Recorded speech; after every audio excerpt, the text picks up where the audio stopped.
एक तरफ कांवड़ यात्रा तो दूसरी तरफ नमाज। इसको लेकर के चंद्रशेखर आजाद सवाल खड़े कर रहे हैं। हमारे साथ बात करने के लिए कुंवर बासित हैं, बीजेपी अल्पसंख्यक मोर्चा के अध्यक्ष। बासित भाई, क्या देखते हैं जिस तरीके से ये बयान है चंद्रशेखर आजाद का? वो कहते हैं एक तरफ 20 दिन की तैयारी और दूसरी तरफ 20 मिनट से परहेज। क्या कहेंगे?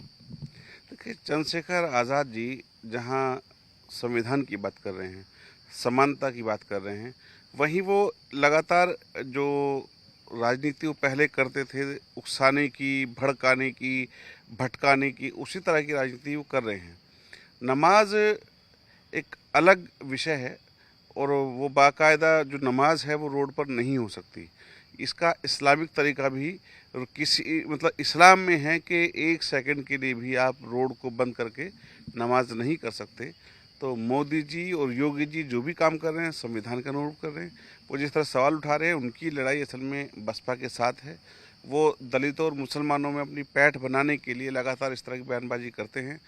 ठोस काम उनको करना चाहिए, वो सांसद हैं, उनको संसद में अपनी बात रखनी चाहिए। लेकिन वो जिस तरह से मीडिया में आकर के लोगों के बीच जाकर के बात करते हैं, उनका उद्देश्य लगता है कि वो किसी तरह से पब्लिसिटी स्टंट और अपनी ओर ध्यान आकर्षित करने का उनका एक हथकंडा है। इसीलिए लगातार इस तरह की बयानबाजी वो करते हैं। लेकिन आपको लगता है कि सरकार को भी एक संशय है कि कोई असामाजिक तत्व इसको खराब ना करें? मुख्यमंत्री भी निर्देश जारी किए कांवड़ यात्रा को लेकर के भी और ताजियों और जो मुहर्रम के लिए चीज़ें होंगी उसको लेकर के भी। आपको लगता है कि विपक्ष का ये संदेह क्यों है तैयारी को लेकर के? और कांवड़ यात्रा पर पहले भी हमने देखा है किस तरीके की राजनीति हो चुकी है। देखिए, आप देखेंगे जिस तरह से जो मुसलमानों की भी यात्राएं होती हैं, मुसलमानों के जुलूस होते हैं, उनके अंदर पुलिस प्रशासन पूरी व्यवस्था करता है, उनको निकलवाता है।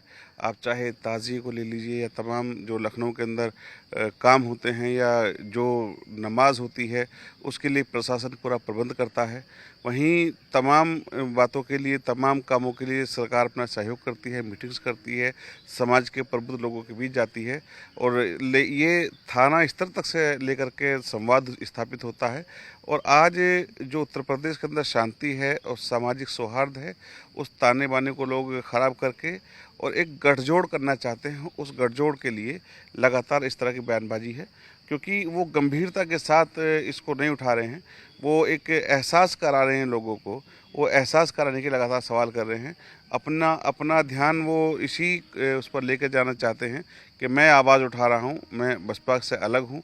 उनकी लड़ाई, मैं पहले से कह रहा हूँ कि वो बसपा से अपनी लड़ाई लड़ रहे हैं, वो लड़ते रहें, लेकिन इसमें मुसलमानों को बीच में ना लाएं और मुसलमानों को लेकर के राजनीति ना करें। क्योंकि मुसलमान इस्लाम को मानने वाला है, वो देश के वज़ीर आज़म के हुक्म को मानने वाला है, वो किसी बहकाई में नहीं आने वाला है। एक सवाल और है, जिस तरीके से समीक्षाओं का दौर चल रहा था और रिपोर्ट जमा कर दी गई है, पर्यवेक्षकों ने अपनी अपनी बातें रखी।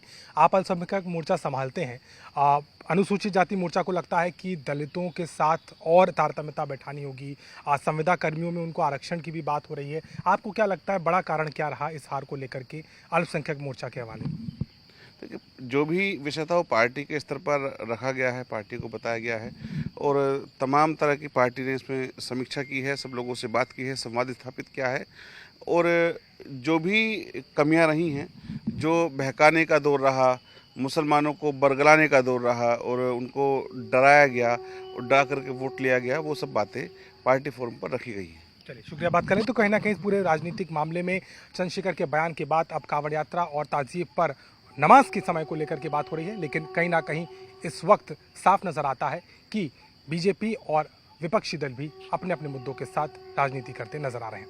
लखनऊ से कैमरामैन संजय के साथ अभिषेक मिश्रा, आज तक।